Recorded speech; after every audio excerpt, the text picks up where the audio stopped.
अब हेडिंग डाल लो विद्युत अपघटन। विद्युत अपघटन आज का हमारा टॉपिक है, विद्युत अपघटन हम इसे पढ़ेंगे।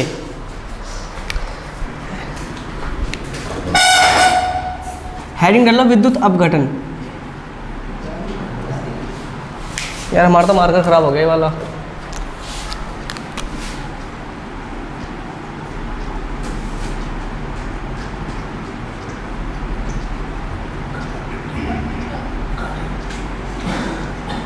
विद्युत अपघटन लिखो, इसमें मेरे साथ के साथ लिखते हो।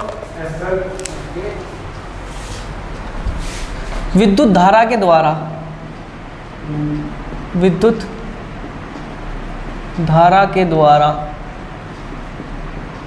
विद्युत धारा के द्वारा किसी विद्युत अपघट्य का किसी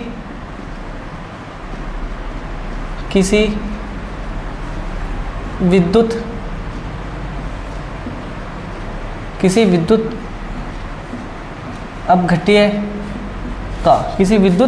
अपघट्य का विघटन करने की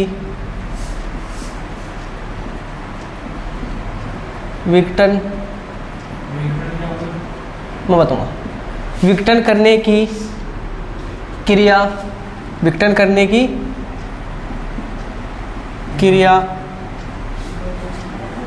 विद्युत अपघटन कहलाता है। लिखो, विद्युत अपघटन कहलाता है। ज़्यादा अच्छा हो गया क्या यार? विद्युत धारा के द्वारा किसी विद्युत अपघट्य का विघटन करने की क्रिया विद्युत अपघटन कहलाता है। देखो लिखे सबने। अभी हमने अब से 100-200 साल पहले पढ़ा था। क्या पढ़ा था हमने पढ़ा था विद्युत, यानी विद्युत अपघटनी पढ़े थे। विद्युत अपघट्य पढ़ा था। विद्युत अपघट्य का मतलब है कि हम एक बीकर लेंगे, उसमें जैसे हमने सोडियम क्लोराइड डाल दिया तो कहलाएगा हमारा विद्युत अपघट्य। लेकिन अब क्या करा, विद्युत अपघटन हमने अगर एक बीकर लिया, बीकर लिया और उस बीकर में हमने 2 एनोड लगाएंगे, एक कैथोड लगाएंगे। इस तरह से देखो, हमने एक बीकर लिया, हर बार तो हम वैसे लगाते हैं। अब की बार इसमें एक तरफ तो एनोड लगेगी, एक तरफ क्या लगेगी, कैथोड लगेगी। और क्या करेंगे इसमें, हम क्या करेंगे, हमने डाला इसमें NaCl डाल दिया। अब NaCl को हम तोड़ेंगे और NaCl को क्या करेंगे, कैथोड के ऊपर NO किसके ऊपर, कैथोड के ऊपर ला के जमाएंगे और Cl को किसके ऊपर जमाएंगे, एनोड के ऊपर ला के जमाएंगे। जब हम विद्युत अपघटन कर रहे, जब हम विद्युत अपघट्य बना रहे थे, तो विद्युत अपघट्य का मतलब हो रहा था कि उसमें है नहीं पदार्थ ऐसी का ऐसी अगर उसे वो कर ले, उसमें से निकाल ले रहे थे, उसे ज़्यादा वो कर देख रहे थे, तापमान दे देख रहे थे, तो दोबारा हमें सोडियम क्लोराइड के रूप में मिल जाएगा था। लेकिन अब क्या करेंगे, अब की बार हम इसे इतना तोड़ेंगे इसे इतना पिटेंगे पकड़ के, क्या हो जाएगा, ये टूट के किन पे आके चिपक जाएगा। ये जो हम इसमें 2 एनोड और कैथोड लगाएंगे ना, क्या होगा, इन पे आके चिपक जाएगा और दोबारा है नहीं वो सोडियम क्लोराइड नहीं बनने का। हमें क्या प्राप्त होगा, एक तो सोडियम यहाँ से Na प्राप्त होगा और यहाँ से एक क्लोरीन गैस हमें प्राप्त होगी। विद्युत अपघट्य का मतलब है, जो पहले हम कर रहे थे, विद्युत अपघट्य का मतलब था कि उसमें हमने एक NaCl लिया, उसमें उसमें छड़ लगा दी, और क्या हुआ, उसमें वे आयन बना देते। आयन का मतलब है कि वे बिजली को क्या कर रहे थे, प्रवाहित कर रहे थे। लेकिन अब की बार हम इसमें NaCl डालेंगे और NaCl को तोड़ के इतना गर्म करेंगे नहीं उसे बिजली के द्वारा कि वो इन एनोड पर कैथोड पर क्या कर देंगे, उन्हें ला के जमा कर देंगे, क्योंकि एनोड पे सोडियम जमा हो जाएगा और कैथोड पे क्या हो जाएगा, Cl, और Cl का मतलब क्लोरीन गैस इस पे हमें प्राप्त होगी। विघटन का मतलब पता क्या रहा है, विघटन का मतलब रहा है उसे तोड़ के दोबारा उसकी पूर्ण अवस्था में ना आवे। अगर हमने एक बार सोडियम क्लोराइड को तोड़ दिया तो फिर दोबारा वो सोडियम क्लोराइड नहीं बनने का। हमें एक तो प्राप्त होगा इससे सोडियम और इससे क्या प्राप्त होगी, इससे क्लोरीन गैस हमें प्राप्त होगी। इसे अभी जब अगर चित्र के माध्यम से अच्छी तरीके से समझेंगे, तो मैंने तुम्हें इसके बेसिक बताया। अब भैया इसमें लिखो, यह क्रिया, यह क्रिया विद्युत, यह क्रिया विद्युत अपघटनी, यह क्रिया विद्युत अपघटनी सेल में होती है। यह क्रिया विद्युत अपघटनी सेल में होती है। इस क्रिया में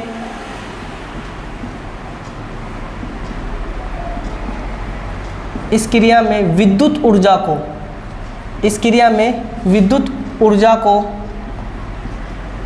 ऊर्जा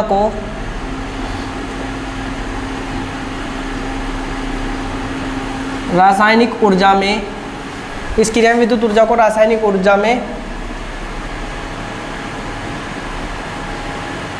बदला जाता है। इस क्रिया में विद्युत ऊर्जा को रासायनिक ऊर्जा में बदला जाता है। लिख लिया सबने, साथ के साथ लिख लिया। देखो खाली अभी हमने विद्युत अपघटन पढ़ा। विद्युत अपघटन का मतलब है कि विद्युत धारा के द्वारा किसी विद्युत अपघट्य का विघटन करने की क्रिया क्या कहलाती है? हमारा विद्युत अपघटन कहलाता है। यह क्रिया विद्युत अपघटनी सेल में होती है। हमें पहले विद्युत अपघटनी सेल बनानी है। इस क्रिया को विद्युत ऊर्जा, इस क्रिया में विद्युत ऊर्जा को क्या में बदलेंगे हम? रासायनिक ऊर्जा में बदलेंगे। नहीं, जो बिजली आ रही है ना हमें, जैसे हमें इसमें डायरेक्ट तार लगाएंगे, कौन सी ऊर्जा हमारी? विद्युत ऊर्जा। लेकिन अगर किसी बैटरी के अंदर, जैसे अगर इसकी घंटे की सेल निकाल लो, तो इसके घंटे की सेल के अंदर कौन सी ऊर्जा रह है? रासायनिक ऊर्जा रह है। तो पहले हम एक छोटा सा चित्र बनाएंगे। चित्र बनाओ तुम। हाँ, अब भैया मेरे साथ लिखते रहियो। अब हेडिंग डालो इसमें विधि। हाँ, बस विधि डालो है, बनाने की विधि डालो, तुम कैसे भी डाल सको। लिखो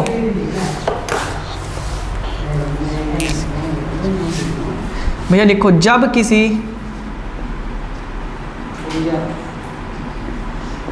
किसी विद्युत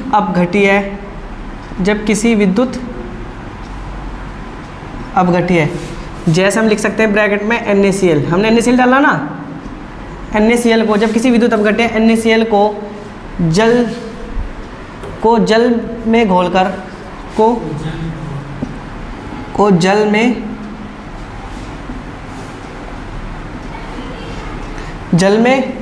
घोलकर एक बर्तन में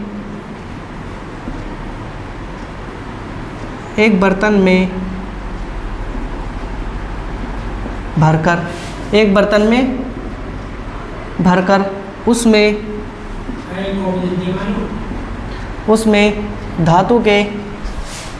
उसमें धातु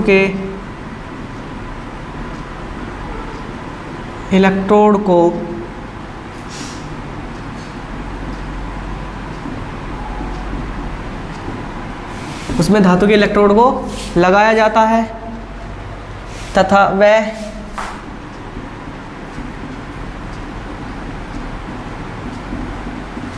विद्युत धारा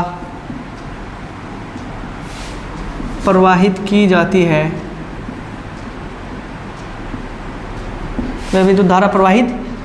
है। तो उस सेल में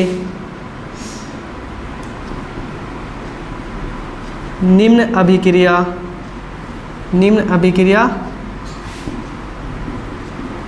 होती हैं। इन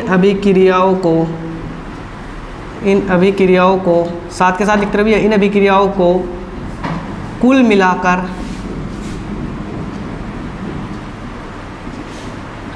मिलाकर विद्युत अपघटन कहलाता है। कुल मिलाकर विद्युत अपघटन कहलाता है। भैया इसमें कौन कौन सी अभिक्रियाएं होंगी? जैसे हमने इसमें डाला था, क्या डाला था? NaCl डाला। तो NaCl बाबू हमारा कैसे टूटा है?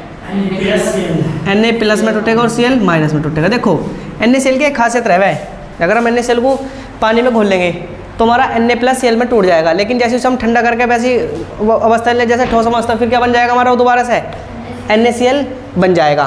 तो अब जो हमारी कैथोड पर अभिक्रियाएं होगी,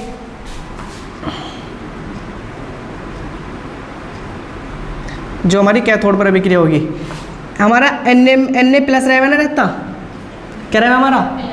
Na प्लस रहेगा नहीं रहता। लेकिन जैसे मैं इसमें एक इलेक्ट्रॉन जोड़ दूंगा, क्या करूँगा मैं? इस पर एक इलेक्ट्रॉन जोड़ दूंगा तो ये हमारा क्या आ जाएगा? हमारा खाली Na बन जाएगा। क्या बन जाएगा? Na। और Na हमारा क्या कहलावा है? हमारा सोडियम कहलावा जी, ना कहलाता बाबू। और ये हमारा कैथोड पर क्या हो जाएगा? ये हमारा कैथोड पर जमना शुरू हो जाएगा।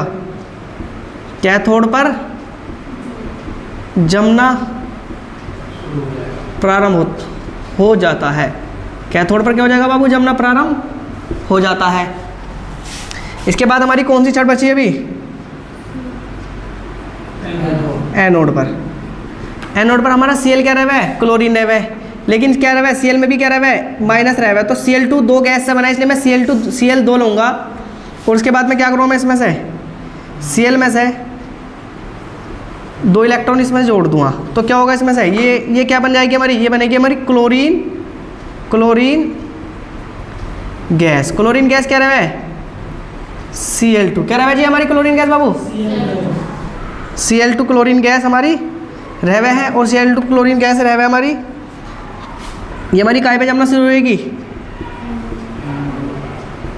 एनोड पर जमना प्रारंभ हो जाती है। एनोड पर जमना प्रारंभ हो जाती है। पहले एक बार इसे ताल लो तुम। अब बिल्कुल इसे पूरी अभिक्रियाओं को समझेंगे। ये अभिक्रिया क्या यानी क्या कह रहा था, ये विद्युत अपघटन क्या कहला है। देखो सबसे पहले हमने डाला हेडिंग क्या, हमारी विद्युत अपघटन। बिल्कुल 100% अपना बोर्ड की तरफ दे दो। देखो हमने विद्युत अपघटन का मतलब विद्युत धारा के द्वारा किसी विद्युत अपघट्य का विघटन करने की क्रिया क्या कहलाती है, हमारा विद्युत अपघटन कहलाती है। और भैया यह क्रिया विद्युत अपघटनी सेल में होती है। इसकी इन क्रिया में क्या होगा, इस क्रिया में विद्युत ऊर्जा को रासायनिक ऊर्जा में बदला जाता है। तो किसी भी विद्युत अपघट्य पदार्थ का विघटन करने की क्रिया क्या कहलाती है, हमारा विद्युत अपघटन कहलाती है। तो बताओ हमारा अगर हम NaCl की बात करें, विद्युत अपघट्य पदार्थ है हमारा, ना है भाई। इसका विघटन का मतलब है इसे तोड़ने की क्रिया क्या कहला हमारी, यानी तोड़ने की क्रिया विद्युत अपघटन कहलाती है। और यह अभिक्रिया काय में हमारी, ये हमारी विद्युत रासायनिक काय में, यह क्रिया हमारी काय में विद्युत अपघटनी सेल में होती है। और इस क्रिया में विद्युत ऊर्जा को काय में बदला जाएगा, हमारा रासायनिक ऊर्जा में बदला जाएगा। अब देखो इसे समझेंगे। हमने एक इस तरह से एक विद्युत रासायनिक सेल बना ली। ये क्या है हमारी विद्युत रासायनिक सेल है। विद्युत रासायनिक सेल है, मैंने एक तो एनोड लगाया, एक क्या लगाया हमारा कैथोड। मैंने इसमें NaCl और प्लस साथ में क्या डाला, H2 यानी जल हमने डाल दिया। उसके बाद में मैंने इसे क्या, इसे ऊपर बैटरी से जोड़ दिया। इसमें क्या करा, इसमें विद्युत धारा बहने का जुगाड़ बांध दिया कि मैंने एक तरफ प्लस लगा दिया, एक तरफ क्या लगा दिया मैंने माइनस। अब जैसे मैं ये दोनों तार है, सपोज करो मैं बिजली में लगाई तो इसमें क्या हो जाएगा, विद्युत धारा बहनी प्रारंभ हो जाएगी, नहीं हो जाएगी। और क्या होगा इसमें, जो हमारा NaCl है, जो हमारा Na और Cl है वो क्या हो जाएगा, वो टूट जाएगा। Na प्लस और Cl माइनस में टूट जाएगा।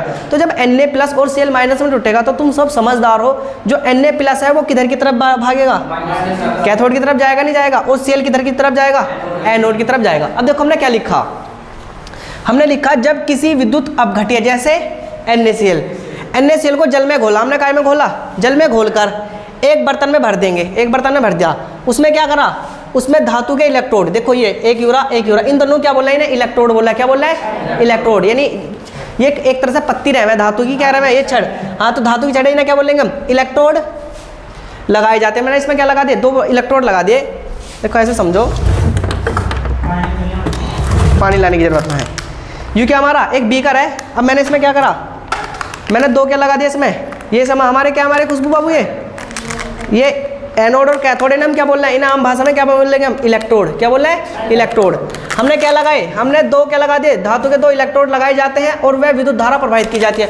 ऊपर से मैंने क्या करी, इसमें विद्युत धारा प्रवाहित की जाती है। तो उस सेल में निम्न अभिक्रिया होती है। उस सेल में कौन कौन सी अभिक्रिया होगी, इस सेल में ये वाली अभिक्रियाएं होगी। और इन अभिक्रियाओं को कुल मिलाकर विद्युत अपघटन कहलाता है। ये जो अभिक्रिया होंगी इन्हें क्या बोल रहे हैं हम, विद्युत अपघटन कहलाते हैं। अब देखो हमने NaCl इसमें डाला, Na प्लस Cl माइनस में टूट गया होगा ना, टूट गया होगा।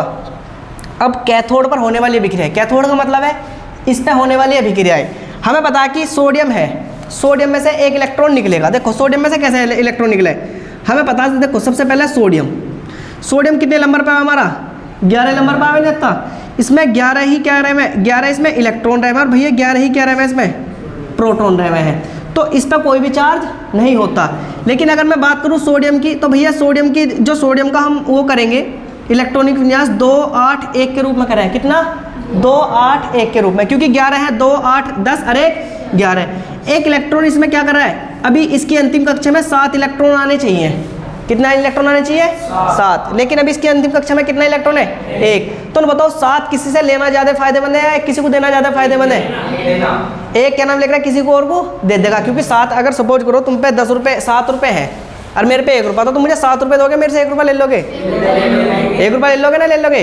बिल्कुल सेम टू सेम वाली क्रिया। अभी यू क्या करे, सोडियम अपने अंदर से क्या करे, 1 इलेक्ट्रॉन किसी को दे देगा। तो अब जब 1 इलेक्ट्रॉन दे देगा तो सोडियम के पास इलेक्ट्रॉन कितने बचे हमारे, 10 बचे। और अभी प्रोटॉन कितने बचे, प्रोटॉन 11 के 11 बचे हैं भैया। कितने बचे प्रोटॉन, 11 के 11। अब 10 इलेक्ट्रॉन 10 प्रोटॉन को कैंसिल कर देंगे और इस पे एक प्रोटॉन बच जाएगा। कितना बचेगा? प्रोटॉन एक। तो इसलिए इस पे कैसा चार्ज आया हमारा? इस पे प्लस का चार्ज आया है। अब भैया इस पे अभी एक इलेक्ट्रॉन की कमी है, तो जब ये जल में घुला है तो क्या करा है? एक इलेक्ट्रॉन ले लिया और एक इलेक्ट्रॉन लेने के बाद में किस पे आ जाएगी? क्या बन जाए? पूरा सोडियम बन गया। और सोडियम बनने के बाद में हमें पता है कि सोडियम है तो किसकी तरफ जाएगा? माइनस वाले की तरफ जाएगा ना जाएगा। और किस पे जमना शुरू हो जाएगा? कैथोड पर जमना प्रारंभ हो जाता है। नहीं इस पे नहीं, ऐसा कैसे करेगा? इस पे ऐसा, इस पे क्या करेगा? हाँ ये इस पे जमना शुरू हो जाएगा। कैथोड पे जाके क्या होगा खुशबू बाबू? ये जमना शुरू हो जाएगा। हम बात करते हैं क्लोरीन की। क्या? क्लोरीन की। तो क्लोरीन को कोई ऐसा नहीं कि क्लोरीन पे माइनस चार्ज है। क्लोरीन कितने नंबर पर है हमारा? 17 पे। तो लेकिन क्लोरीन के जो हमारे बात करें हम, क्लोरीन में इलेक्ट्रॉन कितने होंगे हमारे? 17। और भैया हमारे जो इसमें प्रोटॉन होंगे वे भी कितने होंगे? वे भी हमारे कितने में? 17 दोनों रहेगी। अब बात करूं मैं इसकी, तो अगर मैं इसका इलेक्ट्रॉनिक विन्यास करूं 2 8 7 के रूप में होगा। किसके? 2 8 7, क्योंकि 2 8 10 और 1 2 8 10 और 7 17। अब मैं बताओ इसकी अंतिम कक्षा में कितने इलेक्ट्रॉन की आवश्यकता है? एक इलेक्ट्रॉन की आवश्यकता है ना, क्योंकि कितने इलेक्ट्रॉन होने चाहिए? 8 इलेक्ट्रॉन होने चाहिए। तो अभी यूँ 7 तो किसी को दे नहीं सकता। अभी क्या करें? एक इलेक्ट्रॉन किसी से ले लेगा। तो जैसे ही वो एक लेगा तो अब इसके पास जो क्लोरीन है, क्लोरीन के पास इलेक्ट्रॉन तो हो जाएंगे हमारे कितने? 18 हो जाएंगे, नहीं हो जाएंगे? और प्रोटॉन कितने हो जाएंगे भैया हमारे? अब 17 प्रोटॉन 17 इलेक्ट्रॉन क्या कर देंगे? कैंसिल कर देंगे। लेकिन अभी कितना इलेक्ट्रॉन बचा हमारे पास? एक इलेक्ट्रॉन बचा। इसलिए क्लोरीन पे कैसा चार्ज आया भैया हमारा? माइनस चार्ज आ रहा है। अब भैया क्लोरीन पे माइनस चार्ज है तो मैंने क्लोरीन लिए, एक क्लोरीन यहाँ से लिया, एक क्लोरीन यहाँ से लिया। कितने क्लोरीन लिए मैंने? 2 क्लोरीन ले रखे। अब जब 2 क्लोरीन ले रखे भैया तो मुझे इसमें से नहीं क्या करना पड़ेगा? यूँ गलती होगी। इसमें से मुझे कितने इलेक्ट्रॉन निकालने पड़ेंगे? अगर मैं इसमें से 2 इलेक्ट्रॉन निकाल दूंगा तो ये Cl2 बन जाएगा? नहीं बन जाएगा भाई। खाली Cl2 बन जाएगा ना? बन जाएगा। इसमें से माइनस चार्ज क्या हो जाएगा? हट जाएगा। नहीं हट जाएगा भैया? तो इसमें से माइनस चार्ज हट गया। अभी क्या बन जाएगा? Cl2 बन जाएगी। और ये किस पे जमना शुरू हो जाएगा भैया हमारा? एनोड पे। यानी ये किधर की तरफ आ जाएगी? ये एनोड गैस इसकी तरफ आनी शुरू हो जाएगी। और जो संपूर्ण अभिक्रिया हो रही है, इस पूरी अभिक्रिया को क्या बोल रहे हैं हम? इसी अभिक्रिया को क्या कहते हैं? विद्युत अपघटन कहते हैं। बताओ 2-4% आया समझ में? देखो एक बार और समझाएंगे। कुछ नहीं, विद्युत धारा के द्वारा, नो बताओ हमने इसमें विद्युत धारा प्रवाहित करी नहीं करी? विद्युत के धारा तोड़ा तो विद्युत धारा के द्वारा किसी विद्युत अपघट्य का, नो बताओ NaCl हमारा विद्युत अपघट्य पदार्थ है ना? है। किसी विद्युत अपघट्य का विघटन, विघटन का मतलब मैंने Na+ को Cl को मैंने तोड़ दिया, अलग कर दिया, नहीं कर दिया। अपघटन यानी विघटन करना क्या कहलाता हमारा? विद्युत अपघटन कहलाता है। और भैया यह क्रिया विद्युत अपघट्य सेल में हो रही, तो यह क्रिया विद्युत अपघट्य सेल में हो रही नहीं हो रही? तो इस क्रिया में विद्युत ऊर्जा काय में बदलेगी हमारी? रासायनिक ऊर्जा में बदलेगी। भैया कुछ नहीं, इसकी विधि जब किसी विद्युत अपघट्य जैसे NaCl को जल में घोलकर एक बर्तन में भर जाता है, हमने जल में घोलकर एक बर्तन में भर दिया, कोई दिक्कत? इसके बाद मैंने धातु के 2 इलेक्ट्रोड लगा दिए, एक एनोड लगा दिया, क्या लगा दिया मैंने? कैथोड। बताओ कोई समस्या भैया? लगाने के बाद में विद्युत धारा प्रवाहित कर दी मैंने। ऊपर से क्या कर दी? इसमें से बिजली छोड़ दी। क्या कर दी? बिजली छोड़ दी। अब विद्युत धारा छोड़ दी तो सेल में क्या होगा? अब इस सेल में क्या होगा? इस सेल में निम्न अभिक्रिया होती है। कौन कौन सी अभिक्रिया होगी? ये वाली अभिक्रिया होनी शुरू हो जाएगी। और इन अभिक्रियाओं को कुल मिलाकर क्या बोलते हैं? विद्युत अपघटन कहलाता है। अब विद्युत अपघटन कैसा होगा भैया? कैथोड पर जैसे Na+ है, और भैया Na+ मैंने बताया अभी तुम्हें इतनी सारी चीज बताई कि Na पे प्लस चार्ज क्यों है। अब क्योंकि इसमें से एक इलेक्ट्रॉन निकल जाएगा तो Na पे 11 इलेक्ट्रॉन 11 प्रोटॉन हो जाएंगे, नहीं हो जाएंगे? तो Na बन जाएगा। Na का मतलब सोडियम हो गया, जो कैथोड पर जमना प्रारंभ कर देगा।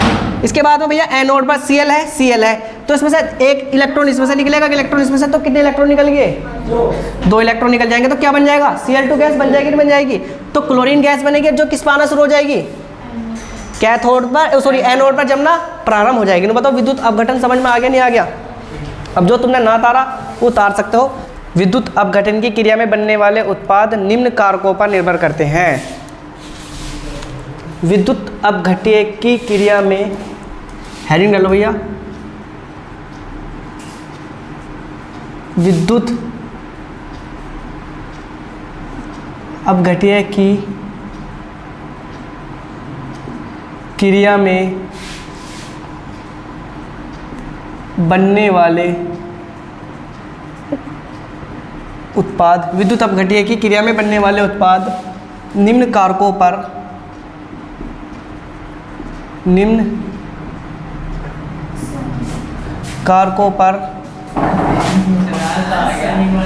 निर्भर करते हैं। निम्न कारकों पर निर्भर करते हैं। भैया हमने हेडिंग डाली कि विद्युत अपघट्य की क्रिया में बनने वाले उत्पाद निम्न कारकों पर निर्भर करते हैं। देखो सबसे पहले तो मुझे न बताओ, हमने एक 10वीं में एक टॉपिक पढ़ा था अभिकारक और उत्पाद। जो अभिक्रिया में भाग लेंगे वे क्या कहलाएंगे, हमारे अभिकारक कहलाएंगे, और अभिक्रिया होने के बाद में जो हमें प्राप्त होगा वे क्या कहलाएंगे, हमारे उत्पाद। तो जब हमने कल विद्युत अपघटन कराया था तो हमें कुछ उत्पाद प्राप्त हुए थे जी, ना प्राप्त हुए थे। एक तो सोडियम प्राप्त हुआ था, अरे क्या क्लोरीन गैस प्राप्त हुई थी। तो क्या करा, विद्युत अपघट्य की क्रिया में बनने वाले उत्पाद निम्न कारकों पर निर्भर करते हैं। ये 4 कारक है। नंबर 1 विद्युत अपघट्य की प्रकृति, नंबर 1 लिखो। हाँ हाँ भैया, विद्युत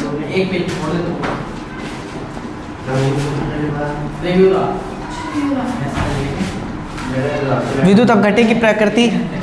नंबर 2 लिखो भैया, विद्युत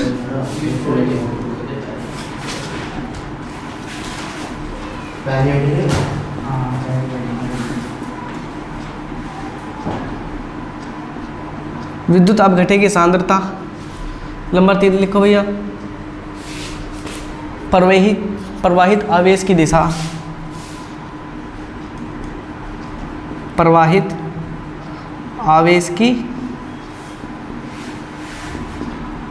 दिशा। और नंबर 4 भैया इलेक्ट्रोडों की प्रकृति।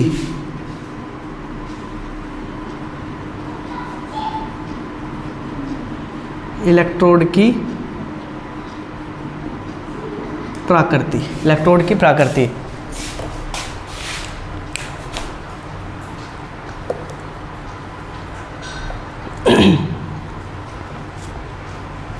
डाल दिया हमने। फरहान लिख लिया भैया, खुशबू लिख लिया सबने। ये 4 प्रकार हैं जिसमें हमें विद्युत अपघट्य की क्रिया में बनने वाले उत्पादों को निम्न कारकों पर निर्भर करते हैं। 4 कारक हैं जो होने, जिसने कल की क्लास ली होगी उसे पता है कि विद्युत अपघट्य की क्रिया में बनने वाले उत्पाद निम्न कारकों पर निर्भर करते हैं। विद्युत अपघट्य की क्रिया में कुछ उत्पाद बने थे, हमारे बने थे ना बने थे। एक तो हमारा सोडियम धातु बना था, एक हमारा क्लोरीन गैस बनी थी। अब कह रहा है कि वे निम्न कारकों पर निर्भर करते हैं, यानी हमारा कितना उत्पाद बनेगा निम्न कारकों पर। एक तो विद्युत अपघट्य की प्रकृति के हमें पता होना चाहिए कि विद्युत अपघट्य हमारा कैसा है, क्षारीय है, अम्लीय है, उसकी प्रकृति पर निर्भर करेगा। नंबर 2 विद्युत अपघट्य की सांद्रता। विद्युत अपघट्य की सांद्रता का मतलब है कि वो तनु है या सांद्र है। विद्युत अपघट्य ज़्यादा गाढ़ा आता है क्या हो, कम गाढ़ा हो। नंबर 3 प्रवाहित आवेश की दिशा, आवेश किधर को प्रवाहित हो रहा है उसकी उस पर। और भैया नंबर 4 इलेक्ट्रोड की प्रकृति पर। हमारे इलेक्ट्रोड धातु के बने हुए हैं या सोने के बने हुए हैं, चांदी के बने हुए, उसकी प्रकृति पर निर्भर करता है। तो 4 पूछ ले कभी कहा बात थी, विद्युत अपघट्य की क्रिया में बनने वाले उत्पाद किन कारकों पर निर्भर करते हैं। तो 4 कारक है। नंबर 1 विद्युत अपघट्य की प्रकृति। नंबर 2 भैया क्या है, विद्युत अपघट्य की सांद्रता। नंबर 3 प्रवाहित आवेश की दिशा। और नंबर 4 इलेक्ट्रोड की प्रकृति। देखो विद्युत अपघट्य की प्रकृति यानी जो हमने उसमें विद्युत अपघट्य भर रखा वो अम्लीय है या क्षारीय, प्रकृति का ऐसा रह है। नंबर 2 विद्युत अपघट्य की सांद्रता। सांद्रता का मतलब है कि वो तनु है या सांद्र है। तनु का मतलब रह वो कि मैं तुम्हें बताऊं, जैसे हमारे पास 1 विलियन है नहीं, मैंने इसमें कितना, इसमें जल तो के रखा 5 लीटर, और हमने सपोज करो NaCl की, NaCl नहीं, हम क्या डाला था कल उसमें, NaCl तो डाल रखा था, यू डाल दिया मैंने 2, तो ये क्या कहलाएगा भैया, हमारा तनु कहलाएगा। लेकिन यही मैंने क्या करा, यही मैंने जल तो डाल दिया 2 लीटर और NaCl क्या डाल दिया मैंने 5 लीटर, तो ये कैसा कहलाएगा हमारा, सुनो ये कैसा कहलाएगा हमारा, सांद्र कहलाएगा। तो यानी वो रहे कि विद्युत अपघट्य की सांद्रता यानी यूँ तो गाढ़ा हो जाएगा ज़्यादा, ये कैसा होगा, यूँ पतला होगा। तो गाढ़े के और पतले पर फिर प्रवाहित आवेश की दिशा की आवेश करंट यानी किधर से प्रवाहित हो रहा है। और नंबर 4 है कि इलेक्ट्रोड की प्रकृति, क्योंकि इलेक्ट्रोड कह रहे हैं अगर मैं यूँ लूँ ताली और मैं इसे तोड़ कर लगा दूँ तो ये भी क्या काय का काम करेगा, इलेक्ट्रोड का काम करेगा। अगर मैं ये ताली ना लगाऊँ, मैं इसमें सोने की छड़ लगा दूँ, वे 2 सोने की बेल ला कर रख दूँ, मैं थोड़ा सा अमीर हो गया, मैं 2 सोने की बेल ला कर रख दी, तो वो भी क्या कहलाएगा भैया, वे भी हमारे इलेक्ट्रोड कहलाएगा। तो विद्युत अपघट्य की क्रिया में बनने वाले उत्पाद निम्न कारकों पर निर्भर करते हैं। वे 4 कारक है कि विद्युत अपघट्य कैसा है, नंबर 2 विद्युत अपघट्य की सांद्रता कैसी है, नंबर 3 उसमें प्रवाहित आवेश की किस तरह से किस दिशा से आवेश प्रवाहित हो रहा है, और नंबर 4 क्या हमारी इलेक्ट्रोडों की दिशा, सॉरी इलेक्ट्रोड की प्रकृति के इलेक्ट्रोड हमारे कैसे हैं, हमारे सोने के हैं, चांदी के हैं, लोहे के हैं, कैसे इलेक्ट्रोड हैं। अब नंबर 2 डालो भैया इसमें, विद्युत अपघटन के उपयोग, क्या ना इसमें लिखवाना ना, बस इतने ही। अब हेडिंग डालो विद्युत अपघटन के उपयोग। हाँ ये वाले भैया ही पूछ लिया मैंने, नहीं लिखवाना तो लिखवाता ना तुमसे। विद्युत अपघटन के उपयोग विद्युत अपघटन के उपयोग, हेडिंग डालो भैया विद्युत अपघटन के उपयोग। विद्युत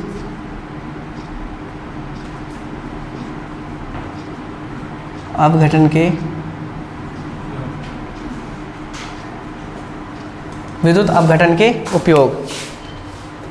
नंबर 1,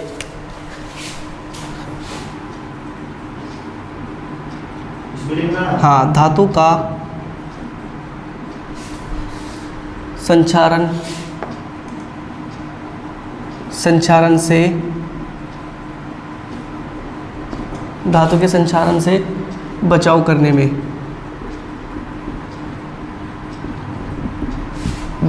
में नंबर 2 भैया जल के विद्युत अपघटन द्वारा हाइड्रोजन गैस का निर्माण है। जल के विद्युत अपघटन द्वारा हाइड्रोजन गैस के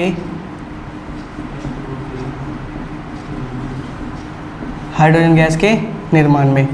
नंबर 3 भैया भारी जल D2O के निर्माण में। भारी जल D2O के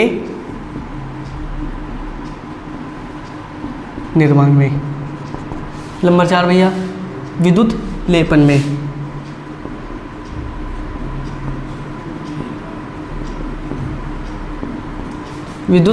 में।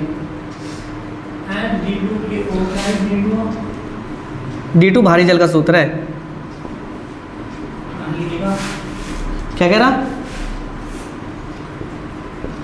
कम क्रियाशील धातु के शोधन में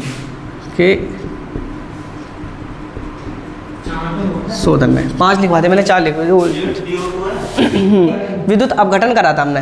तो विद्युत अपघटन क्या उपयोग है? नहीं, विद्युत अपघटन हमने कर लिया, लेकिन क्यों करा जाए? नंबर 1 है धातु को संचारण से बचाने के रूप में, धातु को संचारण से बचाव करने में। देखो कैसे है, कोई धातु है, ठीक है, अब उस पर बार बार संचारण हो रहा है, तो तुम लोग बताओ, अपना इस दिमाग का इस्तेमाल करो। संचारण तो सब जाने, संचारण क्या रहे? जर रहे ना, जर रहता। तो मैं कैसे बताऊँ, कोई जर की है हमारे यहाँ चीज़ भी ना लग रही। चलो हाँ, संचारण तुमने 10वीं में पढ़ा था कि किसी चीज़ पर, हाँ देखो जैसे हमारी टेबल है, उस पर थोड़ा जर सा लग रहा। संचारण का मतलब है कि उस पर लाल या भूरी परत का आ जाना, देखा ना, लाल परत आ जावे। तो अगर हमें ऐसा लग रहा कि किसी धातु पर संचारण हो जाएगा, तो हम क्या करेंगे? जैसे सपोज करो हमारी टेबल है, इस पर हमारा वो हो गया, जल लग गया इस पर, तो मैं क्या करूँ, मैंने एक बीकर लिया और इसकी ग्लाइंडर से लाके इसकी दोनों प्लेट क्या कर दी, मैंने काट दी, और काट के लाके मैंने कहाँ कर दी, ये खड़ी, इसमें एक विद्युत रासायनिक श्रेणी बनाई, इसमें मैंने बना के ऐसे कैसे विद्युत, अरे कहाँ चला गया माइनस, मैंने इसमें करके लगा दी। अब मैंने इसमें धातु डाल दी, कैसे डाल दी हमने, यू एनोड होगी, यू कैथोड होगी। मैंने इसमें क्या लगा दिया, सोडियम डाल दिया, मैंने इसमें सोडियम NaCl डाल दिया।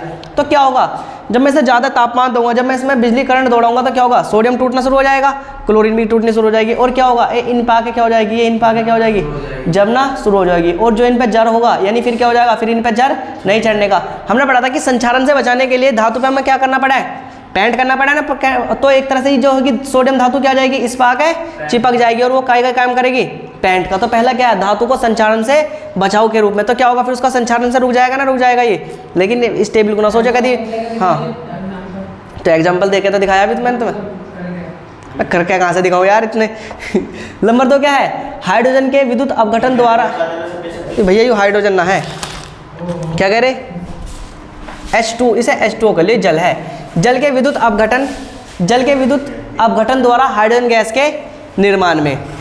अब देखो हमने क्या करा, आपकी बार हमने ऐसी इलेक्ट्रोड लगा रखे, अब क्या हमने इसमें विद्युत धारा ही प्रवाहित कर दी, लेकिन हमने क्या डाला इस पर, H2O डाल दिया। क्या डाला, H2O डाला। तो हम सब समझदार है, जो हमारा H2O है, हमारा किस में टूटता है, H2 हमारा काय में टूटेगा, H+ और OH- में टूटेगा। तो हमने क्या डाला, H2O के विद्युत अपघटन द्वारा, नहीं, जब हम जल का विद्युत अपघटन कराएंगे तो इस समय काय का निर्माण होगा, हाइड्रोजन गैस का निर्माण हो जाएगा, नहीं हो जाएगा हमारा। तो हाइड्रोजन गैस के निर्माण में इस समय क्या प्राप्त होगा, हाइड्रोजन गैस भी प्राप्त होगी। उसके साथ में भारी जल D2O के निर्माण में, इस अभिक्रिया से किसका निर्माण हुआ है, भारी जल D2O का भी निर्माण भी होता है। नंबर 3 विद्युत लेपन। विद्युत लेपन कुछ नहीं, विद्युत लेपन जो मैंने अभी बताया ना, ये क्या है, ये विद्युत लेपन ही हुआ है। नंबर 4 क्या लिखा, कम क्रियाशील धातु के शोधन में। अब हमें पता है कि हमने 10वीं में भी पढ़ा था कि हमने एक खनिज वाला चैप्टर पढ़ा था, 10वीं में पढ़ा था फरहान। तो उसमें हमें धरती से, यानी हमारी जो प्रकृति है मिट्टी से हमें वो मिले हैं, खनिज मिला ना, मिलते हैं अयस्क मिले, तो हम उनका शोधन करें। अब लाकर हम इसमें डाल देंगे तो क्या होगा, जो अशुद्धियाँ होंगी वे क्या हो जाएंगी, नीचे बैठ जाएंगी, और तत्व कहाँ चले जाएंगे, जो हमारी वो ऊपर चले जाएंगे। तो कम क्रियाशील की धातु के शोधन में भी इसका प्रयोग किया जाता है। आगे समझ में।